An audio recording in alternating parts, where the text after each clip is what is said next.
Bismillahirrahmanirrahim. Alhamdulillahi rabbil alamin. Alhamdulillahi rabbil alamin. Alhamdulillahi rabbil alamin. Assalamu alaikum wa rahmatullahi wa barakatuh. Thierno, sur votre statut, vous avez posté une question concernant nos deux imams, Imam Ahmad et Imam Malik, Imam Abu Hanif et Imam Malik. Pourquoi, la question c'était pourquoi Imam Malik n'a fait qu'un seul hajj alors que Imam Abu Hanif a fait 50 hajj. Donc c'est pour répondre à cette question-là que justement cette vidéo-là va être réalisée. Merci Thierno pour votre soutien et assistance. Merci. Bismillah. Bismillahirrahmanirrahim. Alhamdulillahi rabbil alamin. Alhamdulillah. Alhamdulillah, alhamdulillah, wassalatu wassalamu ala sayyidina wa habibina wa shafi'ina wa maulana Muhammadin sakini madinatil munawwara sallallahu alayhi wa ala alihi wa sahbihi wa sallama tasliman kathiran daiman abadan ila yawmiddin wa hasbunallahu wa ni'mal wakil walhamdulillahi rabbil alamin.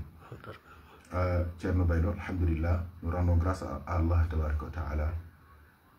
Comme le statut est suivi par beaucoup d'autres frères qui sont d'expression française et qui sont partout dans le monde, beaucoup nous ont sollicité, masha'Allah, pour avoir une réponse en français, pour plus de diffusion et plus de compréhension par rapport à la réponse qu'on a donnée sur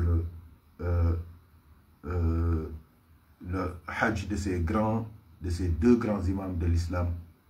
Il faut savoir d'emblée que notre belle religion qui est l'islam est une religion d'ouverture, est une religion de compréhension, c'est une religion aussi de différence et même de divergence. Et ces différences et ces divergences ne sont basées que sur la recherche de la meilleure compréhension de textes venant d'Allah tabaraka wa ta'ala, qui est As-Samad, qui est l'absolu, mais venant aussi d'un être qui a la révélation, qui est le prophète Mohammed sallallahu alayhi wa sallam. Donc c'est normal que les autres hommes qui n'ont pas ces capacités, qui n'ont pas le wahi, la révélation, fassent des efforts pour comprendre. C'est ça qui a donné naissance aux 4 grandes écoles de l'islam. Bien qu'il y ait d'autres écoles.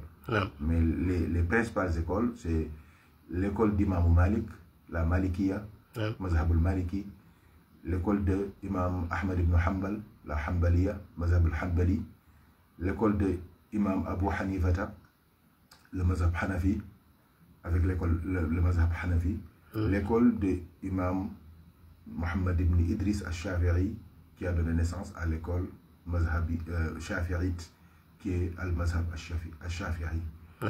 Aujourd'hui ce qui nous intéresse, c'est de ces 4 grandes écoles. Il s'agit de l'imam Malik, qui est né en 711 et décédé en 795. Et l'imam Abu Hanifata, qui est né en 699 et est décédé en 767. Pour mieux comprendre la question, il faut d'abord les situer géographiquement. Il faut dire que Imam Malik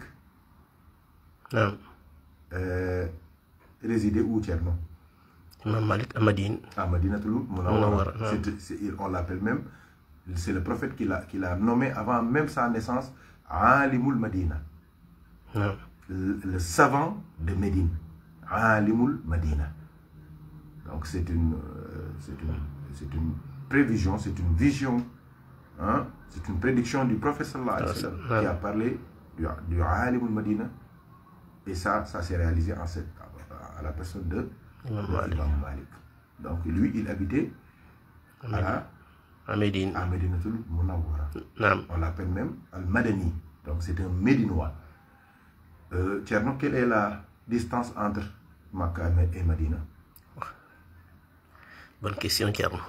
C'est 450 km. Allah. c'est 450 km. C'est loin, c'est pas loin. Non. Et j'ai dit aux frères, regardez bien, c'est pas pour rien que cette distance soit 450. Parce que la valeur numérique de Adam, c'est 45. Et 45 fois 10, ça fait 450. Non. Ça, c'est une allusion spirituelle très, très, très profonde, très lourde. Non. C'est qu'on en reparlera, Inch'Allah. Et Imam Abu Hanifata, il résidait où? À Koufa. Non. À Bagdad. Et Bagdad, c'est la capitale de quel pays, Tcherno? De l'Irak. De l'Irak. C'est l'ancienne. Non. C'est ça. Non. Et la distance entre Irak et la Mecque, c'est combien? C'est entre 1500 et 1900 km. Non. Et l'imam Abu Hanifata, dont je viens de citer la ville, Non. il a fait 50 fois le Hajj. Non. 1500 km. L'imam Malik, 450 km. Non. Il a fait qu'un seul Hajj dans sa vie. C'est ça, c'est la question que j'ai posée au monde pour leur demander pourquoi cette différence entre le nombre de Hajj de Imam Abu Hanifata anhu, et de Imam Malik. Abu Hanifata, il faut dire que, il faut rappeler aussi que son nom c'est An-Nu'man. Non. Que signifie? C'est son nom. An-Nu'man. Nu'man. Nu'man, c'est son nom. Donc, comme Imam Shafi'i, son nom c'est Mohammed ibn Idris al-Shafi'i, mais on l'appelle al-Shafi'i seulement. C'est son nom. Donc, qu'est-ce qu'il faut savoir par ça? Il y a un frère qui s'appelle Massamba Gueye. Quand il a vu la question, il m'a dit, Imam Malik voulait montrer au monde que l'essentiel, c'est de faire l'acte obligatoire, qui est au Hajjul Bayti, liman istata'a ilayhi sabila. C'est une obligation une fois dans la vie du croyant. Imam Abu Hanifata aussi, il voulait aussi montrer que les hasanat, il faut toujours les chercher. Un hajj c'est bien, mais un autre hajj c'est encore bien, un autre hajj c'est encore bien. Et lui aussi, il était très loin de Makkatul Mukarrama, donc c'est un plaisir pour lui de venir faire son hajj et profiter même pour faire la ziyara au prophète. Il y en a d'autres frères qui ont donné beaucoup de réponses. Mais pour ne pas être long, comme on va faire le tafsir après, j'ai dit que ce qui a motivé Imam Malik pour ne faire qu'un seul hajj durant toute sa vie et qu'il était à quelques encablures de la Mecque, parce qu'il habitait Médine, c'est parce que lui, il aimait tellement le prophète Sayyidina Muhammad, sallallahu alayhi wa sallam, il aimait tellement la ville du prophète Sayyidina Muhammad, sallallahu alayhi wa sallam, qu'il ne voulait pas quitter Madinatul Munawwara. Il ne voulait pas quitter Madina. Il ne voulait pas quitter Madina. Et c'est l'occasion, avant de continuer, de rendre un hommage à tous les pèlerins, à tous ceux qui vont faire le Hajj, à tous ceux qui auront la chance de faire la ziyara au prophète Muhammad, sallallahu alayhi wa sallam. Et qu'Allah ne nous prive pas de ce regard, qu'Allah ne nous prive pas de ces salutations, qu'Allah ne nous prive pas d'humer et de respirer l'air de la ville du prophète, de marcher sur les pas du prophète sallallahu alayhi wa sallam, de boire aux sources de la ville où résidait le prophète Muhammad sallallahu alayhi wa sallam.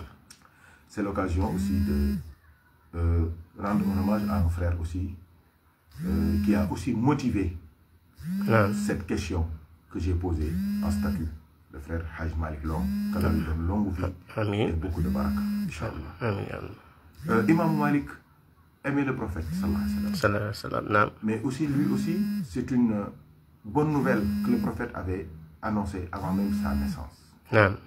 Alimul Madina, c'est lui qui l'a appelé ainsi. Il aimait tellement le prophète sallallahu alayhi wa sallam que durant toute sa vie, il n'a jamais fait ses besoins sur la terre de Médina. Je vais m'arrêter là parce que là, je crois que c'est bon, c'est clair. Jamais. Il sortait jusqu'aux frontières de Médina pour faire ses besoins. Durant toute sa vie, il n'a jamais mis les pieds sur la terre de Médina. Ah non, mis des chaussures. Il a toujours marché pieds nus sur Médine. C'est pour cela qu'il a vécu à Médine. Il est mort à Médine. Il est enterré à Bakhia, à Médine, à côté du prophète.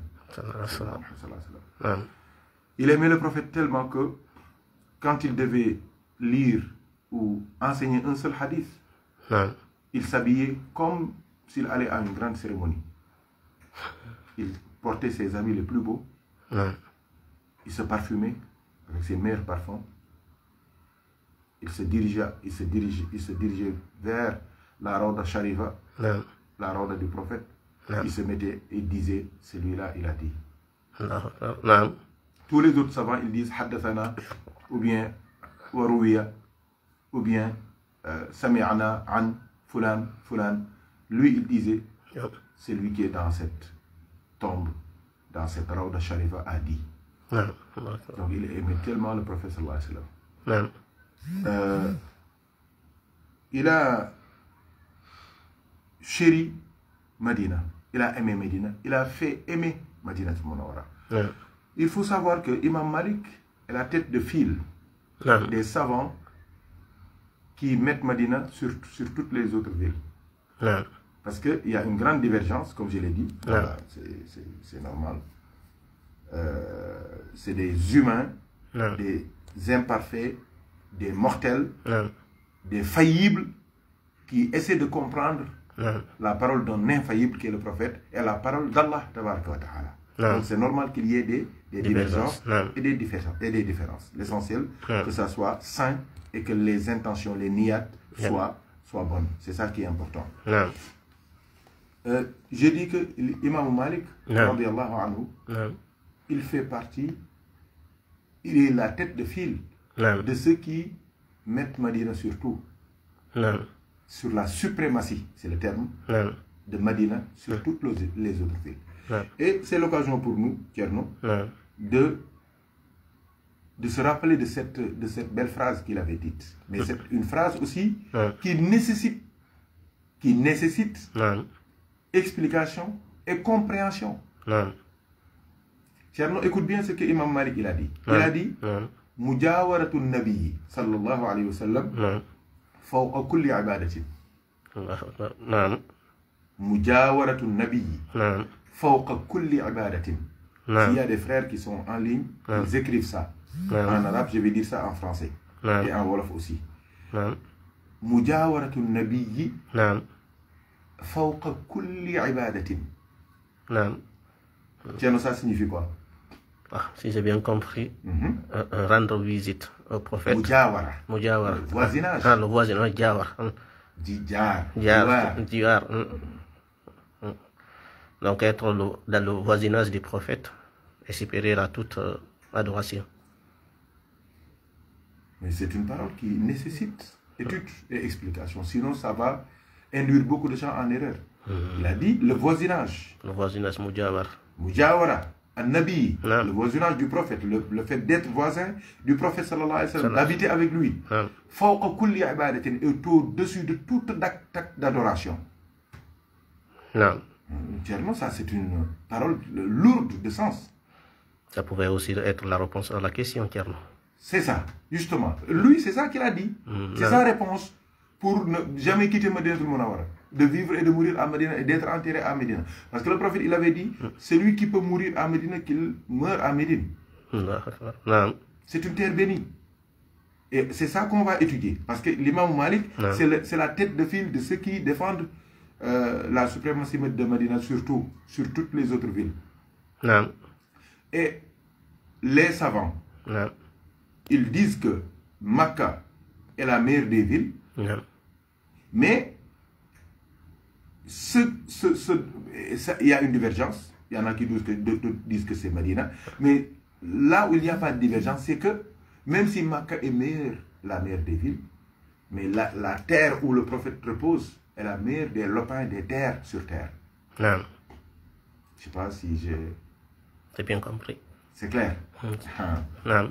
Maintenant, on va écouter les arguments qui sont basés sur le Coran Non. et les hadiths, c'est-à-dire les doigts, les da'wat, les invocations du prophète Sayyidina Muhammad, qui montrent que Médina, tabarakallah, est la ville bénie, et la ville aussi dont la suprématie ne souffre d'aucun grief. Non. Allah a dit Non. dans Suratu Ad-Duha, Bismillahir Rahmanir Rahim, Wad-Duha wal-Layli iza صيّا ma wadda'aka rabbuka wa ma ولا walal-akhiratu khayrun laka من min الأولى. al-ula. نعم. Walal-akhiratu khayrun laka min al-ula, dans un sens littéraire نعم. et facile à comprendre, نعم. signifie là-bas, le jour du jugement dernier sera meilleur que la vie d'ici-bas. C'est-à-dire la vie de là-bas sera meilleure que la vie d'ici-bas. نعم. Donc tout ce qui est tout ce qui vient après, c'est-à-dire est meilleur que ce qui a précédé. نعم. Mais beaucoup de savants, beaucoup de awliya, ils ont dit que le vrai sens de wala l'akhiratu khayrul laka min al-ula, c'est wala l'akhiratu Madinatul Munawwara khayrul laka min al-ula est meilleur pour toi que Makkatul Mukarrama. Et pourtant, les faits le montrent. Le prophète, il a été avec sa famille, la famille de l'islam, des musulmans, il a été persécuté, attaqué, maltraité, calomnié, insulté, injurié, humilié, opprimé à Makkah, jusqu'à ce qu'Allah lui donne l'autorisation d'émigrer à Médina. C'est là où il a eu à bâtir l'état de l'islam, cette belle religion qu'est l'islam. C'est pour cela que je rappelle souvent aux frères que c'est dans ces moments de brimade, d'oppression, d'humiliation que la première hijra a eu vers l'Éthiopie. C'est pour cela que je dis que l'islam est entré en Afrique, en Afrique noire, il faut bien le préciser, avant même d'entrer à Madinatul Munawwara. Ça, c'est un point de l'histoire très important qu'il faut rappeler à nos enfants et aux frères. L'islam, c'est une religion universelle. C'est une religion qui combat tout ce qui est racisme et tout cela. Mais il faut aussi rappeler certaines vérités historiques. C'est important. L'islam est entré en Afrique avant même d'entrer à Madinatul Munawwara. Donc, le prophète sallallahu alayhi wa sallam, il est wala l'akhiratu khayrun laka min al-ula. C'est-à-dire, toute sa réussite, tout ce qu'il a eu à bâtir, à concevoir, à mettre sur pied, c'est à Madinatul Munawwara. Et pourtant, il n'a pas duré là-bas. C'est 13 ans seulement. 10 ans même, 10 ans. 10 ans. À 40 ans, il a été envoyé. Il est resté 13 ans à la Mecque. Et 10 ans, le reste, il est resté à Médina. C'est durant ces 10 ans qu'il a fait tout ce qu'il a fait, sallallahu alayhi wa sallam. Et il a réussi tout ce qu'il a réussi à Madinatul Munawwara. Et il a été enterré à Médina. On va parler de ça tout de suite, Inch'Allah. Wala l'akhiratu, donc, khayrul laka min al-ula, ça parle de Makka. Et regarde bien, Tcherno. Le prophète, sallallahu alayhi wa sallam, le jour où il devait quitter la Mecque pour la hijra, quand il est arrivé aux frontières de la Mecque, qu'est-ce qu'il a dit? Il a regardé la Mecque et il a dit Allahumma innaka akhrajtani min ahabbil biladi ilayya fa'awini ila ahabbil biladi ilayka. Allahumma innaka akhrajtani min ahabbil biladi ilayya. Oh Allah, tu m'as demandé, tu m'as fait sortir de la ville que j'aime le plus. Il parle de quoi? De la Mecque. De la Mecque. Il dit à Allah, écoutez bien, Fa'awini, dirige-moi ila ahabbil biladi ilayka, vers la ville que tu aimes le plus toi. Il parle de quoi? De la Médine. De Médina. Je crois que ce doigt du prophète aurait suffi pour comprendre que si le prophète aime Makkatul Mukarrama, Allah, lui, il aime Madinatul Munawwara. نعم. Si c'est la Mecque, c'est la ilaha illallah. Madina, c'est Muhammadur Rasulullah. نعم. نعم. Si la Mecque, c'est l'islam, نعم. Madina, c'est la charia. نعم. Je peux continuer ainsi. نعم. Si la Mecque, c'est la théorie, نعم. Madina, c'est la pratique. نعم. Si la Mecque, c'est les difficultés, نعم. Madina, c'est la facilité. نعم. Si la Mecque, c'est les restrictions, نعم. Madina, c'est la liberté. نعم. Si la Mecque, c'est la vie, Madina, c'est la mort. نعم. Et la mort d'un prophète, c'est sa vraie vie. نعم. وَالنَّجْمِ إِذَا هَوَى. نعم. Je peux continuer avec ça. Mais regardez bien ce doigt du prophète. Il faut écrire ça en commentaire s'il y a des frères qui sont en ligne. Il dit à Allah, نعم. c'est toi qui m'as demandé de sortir de la ville que j'adore, que j'aime le plus. Dirige-moi, amène-moi à la ville que tu adores, que tu aimes le plus toi. نعم. Cette ville n'est rien d'autre que Madinatul Munawwara. نعم. Regardez bien ce deuxième doigt du prophète Tcherno. نعم. Il a dit au prophète, il a dit à Allah tabaraka wa ta'ala, نعم. Allahumma نعم.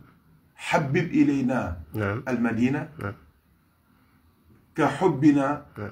Makkah ou ashad. نعم. Oh Allah, نعم. fais-nous aimer Madina نعم. comme nous aimions la Mecque ou bien plus. نعم. Et les doigts du prophète sont exaucés. نعم. Donc ça signifie quoi? نعم. Que le prophète, il aimait Makkah en quittant Makkah. Mais quand il a fait ce doigt, Allah a exaucé ce doigt. À partir de ce moment, il aime Medina plus que il aime la Mecque. نعم. نعم. Tiens, ça suffit, je crois, comme argument. نعم. Il ne s'est pas limité à ça. نعم. Il a dit, oh Allah, نعم. Allahumma inna Ibrahim harrama Makkata. نعم. Fa inni harramtul Madina. نعم. Il dit à Allah tabaraka wa ta'ala, نعم. oh Allah, Ibrahim a sacralisé, a rendu sacré la terre de Makkah.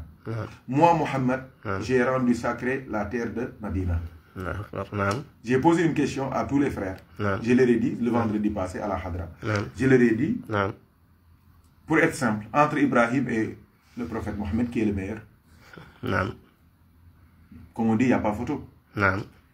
Et pourtant, dans notre prière, on dit Allahumma salli ala Sayyidina Muhammadin wa ala ali Sayyidina Muhammadin, kama sallayta ala Sayyidina Ibrahim wa ala ali Sayyidina Ibrahim. Wa barik ala Sayyidina Muhammad wa ala ali Sayyidina Muhammad, kama barakta ala Sayyidina Ibrahim wa ala ali Sayyidina Ibrahim, fil alamin innaka hamidun majid. Avec toutes les autres versions. Si Ibrahim a sacralisé un lieu, et ce lieu est devenu sacré, et à côté, il y a Sayyidina Muhammad sallallahu alayhi wa sallam qui sacralise un lieu et ce lieu devient sacré. Dans au niveau de ces deux sacralités-là, qu'est-ce qui est plus sacré? Ah non, c'est une question.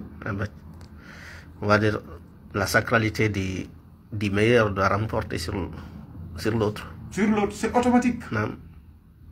C'est automatique. Et au Tcherno, on continue. Le prophète sallallahu alayhi wa sallam, donc la sacralité là c'est clair. Le prophète sallallahu alayhi wa sallam, il a dit Allahumma ja'al fiha min al-baraka. Di'afay ma a'tayta li Ibrahim bi Makkah wa ja'al ma'al barakati barakatayni.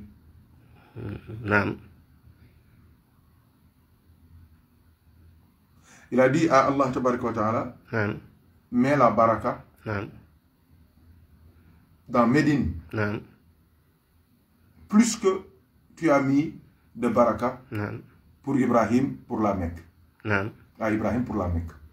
Et il a dit, quand tu multiplies la baraka de Ibrahim et que tu mets cette baraka dans Médina, tu mets deux autres barakas sur cette baraka-là. Donc, j'ai dit aux frères, c'est moi qui le dis, j'ai dit qu'il y a la baraka de Médine, parce que Médina est déjà béni, la baraka, parce qu'il y a le prophète. Il y a la multiplication, c'est deux barakas. Et il a dit, ma'al barakati barakatayn, il y a d'autres barakas. Donc c'est 5 barakats. il faut aussi Naam. apprendre à savoir ce qu'est la baraka. Naam. Une baraka, Naam. c'est à l'infini. Naam. Parce que il y en a beaucoup Naam. qui croient que, Naam. c'est-à-dire, ils font une erreur sur ce qu'on appelle al-muda'afa Naam. et al-baraka. C'est pas la même chose. Naam. C'est-à-dire la multiplication de la baraka. Naam. C'est-à-dire que quand tu pries seul, Naam. ta salat, c'est 1 degré. Naam. Quand tu pries en assemblée, c'est 25 ou 27, Naam. n'est-ce pas? Naam. Quand tu pries à Baytul Maqdis, Naam. c'est multiplié par 500. Naam. Chaque prière, c'est 500. Naam. Quand tu pries à Médine, c'est combien? C'est 1000. C'est 1000. Naam. Chaque raka équivaut à 1000 rakats. Naam. Quand tu pries à la Mecque, c'est combien? C'est 100 000. C'est 100 000. Naam. Donc, mathématiquement, Naam. 100 000, c'est supérieur à 1000. Naam. Mais ça, c'est au niveau des mathématiques. Des multiplications. Des multiplications. Mais au niveau de la baraka, c'est Naam. pas la même chose. Naam. Par exemple, tu peux... je ne vais pas prendre le franc guinéen, parce qu'il y a un Guinéen à côté. Je vais prendre le Dalasi de la Gambie, ou bien le Ouguiya de la Mauritanie. Naam. C'est-à-dire, un milliardaire en euros, ce n'est pas un milliardaire en franc guinéen. Pourtant, les deux sont milliardaires. Naam. C'est ça la réalité. Non. C'est pas la même chose. En termes d'argent, ils peuvent se... C'est-à-dire, lui, il dit, moi, j'ai 10 milliards. Lui aussi, il dit, moi, j'ai 10 milliards. Mais au terme, mathématiquement, numériquement, ça se vaut. Non. Mais quand on pèse, c'est pas la même chose qu'il y a. Non. C'est la même chose. C'est-à-dire que, quand on dit 1, 27, 1, 25, 27, 500, 1000, 100 000, 100 000, tous ces nombres-là rentrent dans 100 000. Mais au niveau de la baraka, ça change. Et le prophète a dit, toute la baraka qu'il y a à la Mecque, Allah multiplie ça, et tu mets 2 autres barakas sur cette baraka. Donc, mathématiquement même, on va dire, donc si cette prière est exaucée, une prière à la Mecque va valoir 100 000, alors qu'une prière à Médine va valoir 500 000. On va multiplier par 5. Donc, au terme des nombres, ce qui est numérique, Maka est au-dessus, mais au niveau de la baraka, Madinatul Munawwara est au-dessus. Maintenant, je vais expliquer. Si c'est clair, c'est bon, Tierno. Il y a des précisions, des choses. Parce que je voudrais expliquer pourquoi l'imam Malik il a dit Mujawaratun Nabiyyi fawqa kulli ibadatin. Il y a des questions qui sont les autres barakats. Vous en avez expliqué 5. Sachant que sur les 5, il y en a un qui serait le double, enfin plutôt, la même baraka que ce qui a été accordé à Sayyidina Ibrahim à la Mecque, plus la baraka du prophète sallallahu alayhi wa sallam, donc plus le double des deux, et une autre baraka. Si j'ai bien compris, c'est cette autre baraka, c'est laquelle? Alors, il y avait des questions, c'est quoi? Quelles sont les autres barakas, si j'ai bien compris? Non, c'est-à-dire que l'autre baraka qui se cache, c'est lui le prophète sallallahu alayhi wa sallam. Moi, Allah m'avait inspiré une salatu ala nabi, ça fait très longtemps, où je disais Allahumma salli ala sahibil barakatil uzma. Allahumma salli ala sahibil barakatil uzma. Allahumma salli ala sayyidina Muhammadin sahibil barakatil uzma. Donc, oh Allah, prie, déverse ta baraka sur le prophète Mohammed, qui est le détenteur de la grande baraka. Parce que lui,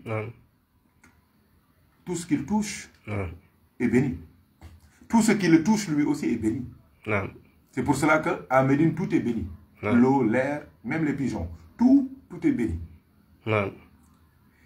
Et donc, c'est lui-même, Ma'ayn al-Baraka. C'est la source de toutes les barakas. C'est lui-même la baraka. C'est un homme puissant, sallallahu alayhi wa sallam. Allah lui a donné cette puissance, cette suprématie.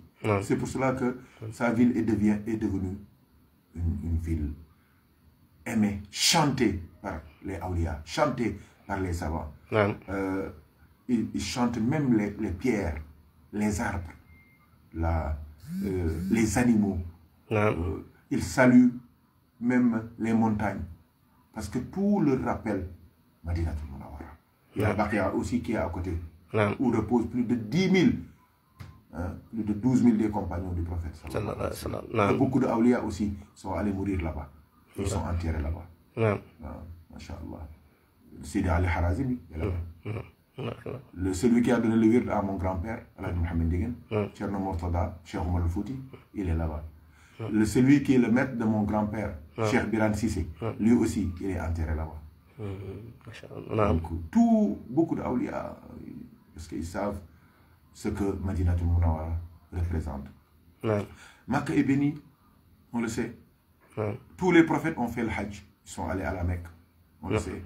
Mais là-bas, il y a une pierre, c'est une pierre. C'est des pierres. La Kaaba, c'est un cube, c'est une pierre. Hajar al-Aswad, c'est une pierre, même si ça vient du paradis. Maqam Ibrahim aussi, c'est un lieu. Safa Marwa, c'est des montagnes.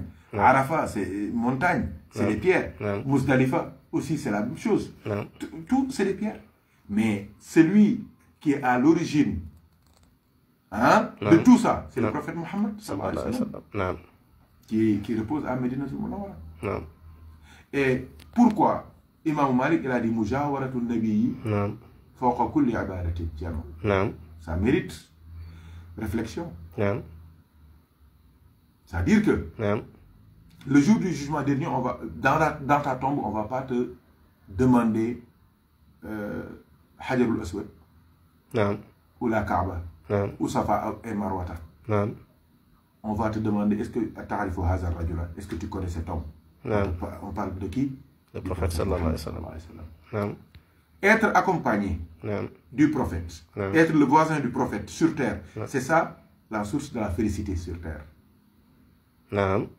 Être voisin du prophète dans la tombe, c'est ça qui t'assure la paix dans la tombe. Être le voisin du prophète sallallahu alayhi wa sallam, le jour du jugement dernier, c'est ça qui t'assure l'entrée au paradis. Et là, on ne parle pas de Pierre, on ne parle pas de Makka, on ne parle pas d'autre chose. On parle du plus noble des êtres, le prophète. C'est de ce voisinage-là dont parle Imam Malik. Bien que le voisinage aussi physique avec le prophète, c'est une chance, c'est une bénédiction. C'est pour cela que beaucoup de ces awliya, comme je l'ai dit, sont allés mourir à Medinatul Munawwara. Mais je dis aussi aux frères que même celui qui parvient à gagner le voisinage du prophète, même si physiquement tu es loin du prophète sallallahu alayhi wa sallam, le jour où tu meurs, ton corps ne touche pas le sol. Ton corps ne touche pas la tombe. Ton corps ne touche pas le trou. Dès que on te pose, avant même d'enterrer, Allah envoie des anges qui t'amènent à Medinatul Munawwara. Et wallahi, il y a beaucoup de awliya. Quand il y a eu des intempéries, des pluies, il y a des événements qui sont passés. Wallahi, leur tombe, il n'y a rien dedans. Même les caisses ont disparu. Il n'y a rien dedans. Rien. C'est des terres vides. C'est des tombes vides. C'est des trous vides. C'est là qu'ils ont compris que leur corps est déplacé depuis longtemps. C'est la même chose aussi. Tous ceux qui sont hypocrites et qui vivent là-bas aussi, quand ils meurent, on les sort de Médina, même s'ils sont enterrés à la terre de Madinatul Munawwara. Donc c'est ce voisinage-là qu'il faut chercher. C'est cette proximité avec le prophète qu'il faut chercher. C'est ça qu'on nous apprend dans la prière. C'est pour cela que quand on fait le tashahhud, on dit Attahiyatu lillah, Zakiyatu lillah, Tayyibatu salawatu lillah. On ne dit pas Assalamu alayhi. Tiens, qu'est-ce qu'on dit? Assalamu alayka. Assalamu alayka. C'est pour apprendre à être proche du prophète. Alayka, en arabe, on dit ça à quelqu'un qui est devant toi. Dans la prière, tu dis Assalamu alayka. Assalamu alayka. Que la paix d'Allah soit sur toi, au prophète Mohammed. Dans la wazifa, à la fin de la wazifa, on dit quoi? Hazihi hadiyatun bi fadlillah minna ilayka. Ya Rasulullah. Minna ilayka. On nous apprend aussi à vivre la proximité du prophète sallallahu alayhi wa sallam. Parce que c'est lui qui vit avec le prophète sallallahu alayhi wa sallam. C'est lui qui vit avec la proximité du prophète sallallahu alayhi wa sallam. C'est lui qui sent la présence du prophète sallallahu alayhi wa sallam. Il est éduqué par le hal du prophète. Il épouse les valeurs du prophète, le calme du prophète, la simplicité du prophète, la luminosité du prophète sallallahu alayhi wa sallam, la gêne, al-haya, comment on dit, la pudeur, c'est ça, du prophète sallallahu alayhi wa sallam, sa relation avec Allah, la taqwa du prophète sallallahu alayhi wa sallam. C'est pour cela que dans le wird on te dit de te représenter, de te concentrer sur l'image du prophète sallallahu alayhi wa sallam. Parce qu'en te représentant cette image, dans le wird, dans la wazifa, dans la hadra, dans ta prière, dans tes actions, celui qui vit la proximité du prophète, il n'insulte pas, il ne dit pas des gros mots, il y a des choses qui sortent pas de sa bouche, même sa tête, il contrôle ça pour que certaines idées, même si ça vient, il les refoule. Pourquoi? Parce qu'il sait que sachez que le prophète est avec vous. Le prophète est en vous. L'autre jour, il y a quelqu'un qui me disait qu'est-ce que vous voulez? Je le dis, mais il n'a pas dit, c'est dans un autre verset qu'il a dit Muhammad Rasulullah walladhina ma'ahu, ils sont avec lui. Mais dans ce verset, il a dit fikum, en vous, dans vous. Donc, le soufi, le vrai musulman, c'est celui qui parvient à extérioriser, à sentir, à réaliser cette existence intérieure du prophète en son cœur, en son ruh, en son corps, en son lui. Et s'il arrive à ça, lui-même, il devient Muhammadi. C'est-à-dire que tout son être est rempli de la lumière du prophète. Il en est conscient et il vit avec cet amour, il vit avec cette proximité, il vit avec cette pudeur, il vit avec le plus éduqué des êtres qui est le prophète Mohammed, qui est l'éducateur des ruhs, des corps, des peuples, des civilisations, des langues. Il éduque tout le monde et tout jusqu'à la fin du temps. Donc c'est le sens de Mujawaratun Nabi. Parce que tous les actes d'adoration, s'il dit le voisinage du prophète est au-dessus de tous les actes d'adoration. Mais tu peux dire, mais qu'est-ce qu'il veut dire, Imam Malik? Ça, c'est très lourd de sens ce qu'il dit. Mais c'est vrai. Tous les actes d'adoration, si tu ne tires pas ça du prophète, c'est pas valable. Si tu dis 100 millions la ilaha illallah et que tu dis pas Muhammad Rasulullah, c'est pas valable. Si tu crois pas au prophète, tu fais la shahada, tu dis la ilaha illallah, c'est pas valable. Si tu fais la prière sans croire au prophète sallallahu alayhi wa sallam, c'est pas valable. Si tu fais quoi encore, le ramadan sans croire au prophète, c'est pas valable. Si tu fais le hajj sans croire au prophète, c'est pas valable.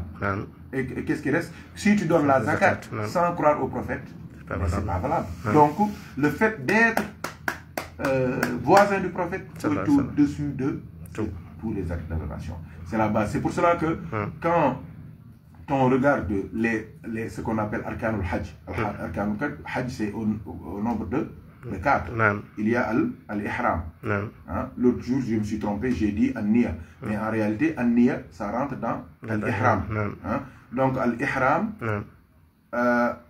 Al-Tawaf, il y a Al-Sa'yu bayna Safa wal Marwa, et il y a la station d'Arafat. C'est le 4e pilier du Hajj. C'est-à-dire c'est des choses quand tu ne fais pas, ton Hajj n'est pas valable. Donc, quand on regarde les 4 piliers du Hajj, je parle du mazhab al-Maliki, parce qu'il y en a d'autres mazhabs qui ajoutent d'autres piliers. Donc, quand tu regardes les 4 piliers du Hajj, qui peuvent invalider un Hajj, qui peuvent valider un Hajj, tu ne vois pas la ziyara du prophète sallallahu alayhi wa sallam. Les awliya, ils disent non. La ziyara du prophète n'est pas laysa ruknan min arkanil hajj, bal ruknun min arkanil iman. Ziyaratul nabi sallallahu alayhi wa sallam, ruknun min arkanil iman. C'est-à-dire, la ziyara du prophète ne fait pas partie des piliers du Hajj, mais fait partie des piliers de l'iman. Et celui qui n'a pas l'iman n'a pas à faire le Hajj, parce qu'il ne croit pas à Dieu. C'est ça. Comme un savant l'a dit il y a 2 ou 3 ans, il a dit, le fait d'être content, de parler, de célébrer la naissance du prophète, il a dit, la yahtaju ila hadithin sahihin, bal ila qalbin sahihin. Il a dit, le fait d'être content de la naissance du prophète, de célébrer, de vivre ça, de parler de sa sira, de rassembler les gens pour ça, il a dit, ça n'a pas besoin d'un hadith authentique. Et pourtant, il y a des hadiths authentiques qui parlent de ça. Mais il a dit, ça a besoin d'un cœur pur, d'un cœur authentique. D'un cœur saint. D'un cœur saint. Qu'Allah nous aide, qu'Allah nous aide. S'il y a des questions ou bien des précisions, bismillah, tiens. Inch'Allah, des précisions, c'est pas... Enfin, c'est par rapport à... Finalement, la réponse par rapport à la question, c'est que j'ai bien compris. C'est par l'amour, c'est pour l'amour du prophète sallallahu alayhi wa sallam que Imam Malik ne s'est pas déplacé de Médine pour aller finalement à Mecque. Donc il ne voulait pas laisser la Raouda. Il est resté auprès. Et que, si on prend aussi Imam Abu Hanifa, quelque part il a fait exactement la même chose. Lui il s'est déplacé donc de Koufa pour aller 50 fois voir le prophète. Donc ça aussi c'est par l'amour que lui aussi il est venu. Dans les deux sens, c'est aussi l'amour du prophète sallallahu alayhi wa sallam qui les a amenés. Lui, il a fait cette distance, 1500 km. L'autre a dit, bah, c'est que je vais chercher ailleurs, il est là. Je n'ai pas besoin de me déplacer. Je reste là. Et l'autre, il dit, bah, vu que moi, je ne l'ai pas, je vais me déplacer autant que je veux. Donc, pour venir le voir. Dans les deux cas, on voit bien les grands hommes. Ils nous enseignent dans les deux cas, l'essentiel, c'est cet amour-là qu'on recherche. Sallallahu alayhi wa sallam. Masha'Allah. Très belle remarque. Très belle remarque. Le frère Massamba Gueye, lui, il a abondé dans le sens de l'obligation. Et toi, tu as c'est pour cela que moi j'aime bien ces quiz. Parce que souvent, quand je pose la question, j'ai la réponse, ou bien je cherche la réponse avec vous. Mais souvent aussi, même si j'ai la réponse, la bonne réponse, je reçois des réflexions, des idées, d'autres entendements, d'autres profondeurs qui me surprennent souvent même, subhanallah. Et ces questions, ce ne sont pas des questions simples. Au début, ils croyaient que c'était facile. Mais c'est quand ils ont fait le tour des oustas, et qu'eux, ils disent, ah, attention, ça c'est pas... Il y a un moment où même j'ai mis, dans chaque question facile, il y a un piège. Quand c'est simple, faites attention. Comme on dit chez nous, méfie-toi de l'eau qui dort. Donc, mais alhamdulillah, moi j'aime bien parce que ça comme je l'ai dit l'autre fois quand j'ai posé les questions sur la barbe du prophète sallallahu alayhi wa sallam, le commerce du prophète sallallahu alayhi wa sallam, et toutes ces choses-là, j'ai vu que ça valait la peine, parce que j'ai vu que ça a revivifié, ça a fait retentir les tambours de l'amour du prophète dans les cœurs des gens. Et ça m'a beaucoup plu. Et ce quiz aussi, ce statut-là aussi, j'ai vu que, masha'Allah, surtout ceux qui veulent aller à la Mecque, masha'Allah, ça leur donne beaucoup de baraka. Je vais donner une petite recette. Je donne ça hadiya au prophète sallallahu alayhi wa sallam. Et un cadeau aussi pour tous ceux qui vont faire le hajj. Même ceux qui ne peuvent pas aller faire le hajj, ils peuvent faire même le ziyara au prophète chez eux, là où ils sont. C'est-à-dire qu'on dit que c'est les awliya c'est les secrets des awliya. Ils disent que si tu arrives à la tombe du prophète, tu le salues par la salutation que tout le monde connaît. Tu le salues tu salues Sayyidina Abu Bakr, tu salues Sayyidina Omar. As-salatu was-salamu alayka ya Rasulallah. As-salatu was-salamu alayka ya khayra khalqillah. Et tout ce qui suit. Tu salues Sayyidina Abu Bakr, tu salues Sayyidina Omar ibn Khattab. Beaucoup d'awliya, ils disent, si tu peux faire 70 salatu ala nabi. 70. Ce qui est plus recommandé, c'est salatul fatihi. Mais souvent, surtout avec les nouvelles règles là-bas de la ziyara où tu ne fais que passer, le mieux c'est de faire genre sallallahu ala Muhammad. Comme ça, en faisant ton tour, en passant pour faire la ziyara, tu peux finir les 70 rapidement, même avec ta main. Les awliya, ils disent, les détenteurs de ce secret, ils disent, si tu arrives à faire ça, devant le prophète sallallahu alayhi wa sallam, toutes les portes des doigts te sont ouvertes. Tu ne peux pas demander à Allah quelque chose et qu'il ne te donne pas. Donc ça, je le donne à tous les frères qui font la Umrah ou bien qui font le Hajj, qui ont la chance de voir la Rawda du prophète sallallahu alayhi wa sallam. Qu'il fasse 70 salatu ala nabi sallallahu alayhi wa sallam. Sallallahu ala Muhammad, c'est parfait. Allahumma salli ala sayyidina Muhammad wa sallim, c'est parfait. À la 70e, demande à Allah tout ce que tu veux, c'est exaucé. Donc, ni dem ak, je vais dire ça en wolof pour les frères, ni dem ak, maa ngi leen di jox yóbbal bu am solo ci rawdu yonent bi sallallahu alayhi wa sallam. Mooy ku yàlla dimbali ba nga jàkkaarloog rawda bu tedd bi, ba nga nuyu ko nuyoo yi nga xamante ni moom la ñëpp di nuyoo, fexeel ba def juróom ñaar fukk salaatu ala nabi. Li gën mooy salaat fatiha, mais léeg-léeg comme léegi dafay xat da ngay romb rek dem gaawal nga def 70 salaatu ala nabi. Doo defee sallallahu ala muhammadin baax na, soo defee allahumma salli ala sayyidina muhammadin wa sallim baax na. Nee nañu soo ko xësee def amul looy ñaan yàlla lu dul yàlla nangul na la ko ba pare avant nga koy ñaan sax. Kooku maa ngi koy baaxee mbokk yi dem yëpp te nag bu leen ñu ci fàtte incha allahu taala. Yàlla ñu yàlla boole nangu su du ñàkk duñu pare ku mel ni Maxtaar dina ko dagg parti boobu en wolof ndax nit ñi mën koo jariñoo. Lii yëpp dañ ko defaat di yonent bi sallallahu alayhi wa sallam.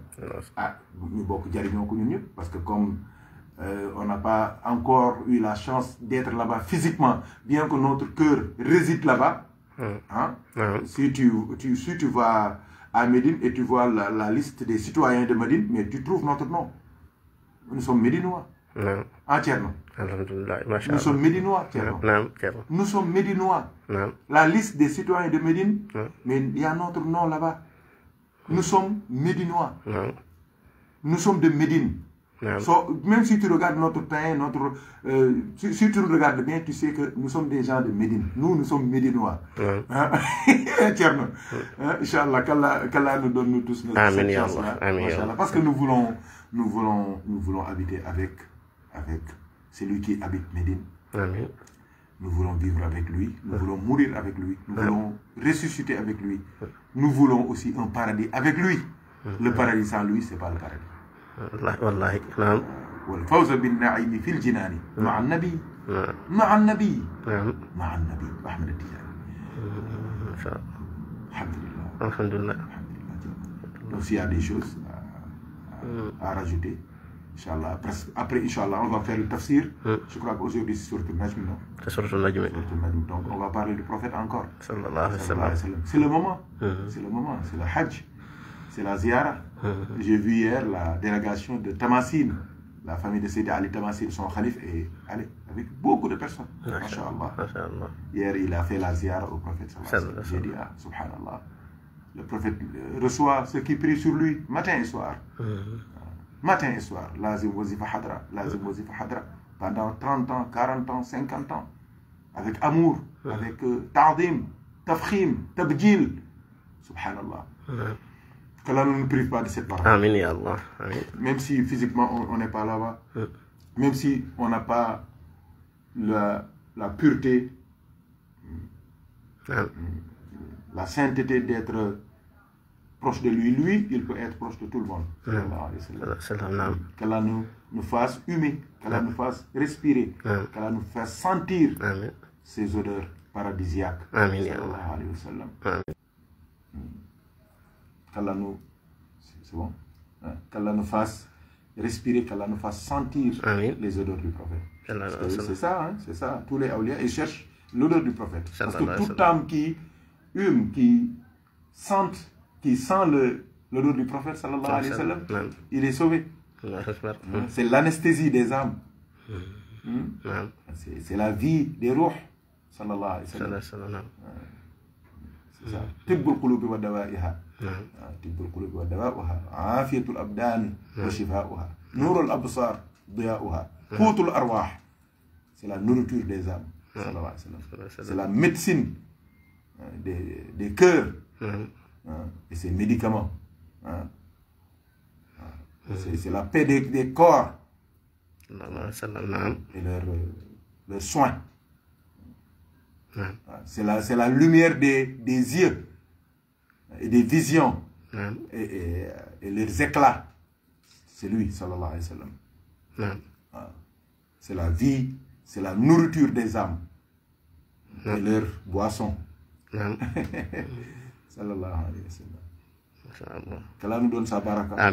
Qu'il mette sa baraka sur nous, sur nos enfants et tous ceux qui nous sont proches.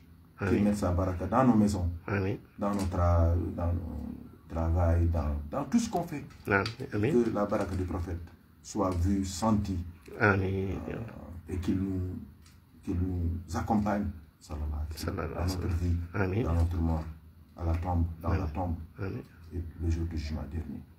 Parce que il y a beaucoup de bruit, les gens parlent beaucoup, mais à la mort, c'est celui seulement qui peut faire quelque chose. Dans la tombe, c'est la seule constante. Le jour du jugement dernier aussi, c'est le seul qui aura, comme on dit, la parole. Tous les autres se tairont. Sallallahu alayhi wa sallam. Qu'il soit notre intercesseur. Amin ya Allah. Qu'ils intercèdent pour nous auprès d'Allah. Amin. Pour que tous nos péchés soient absous et effacés. Et même transformés en bonnes actions. Amin. Et qu'on gagne sa proximité. Qu'il nous donne aussi la chance de le voir de notre vivant et le jour du jugement dernier. Qu'on le voit à l'état de veille comme dans nos rêves. Qu'on sente sa présence. Qu'on le vive dans nos actions. Et que cet amour se transmette à nos enfants, à nos petits-enfants. Que rien ne sort de nous qui ne croit pas au prophète sallallahu alayhi wa sallam. Amin. Alhamdulillah. Bismillah. Assalamu alaikum wa rahmatullahi wa barakatuh. Terminé.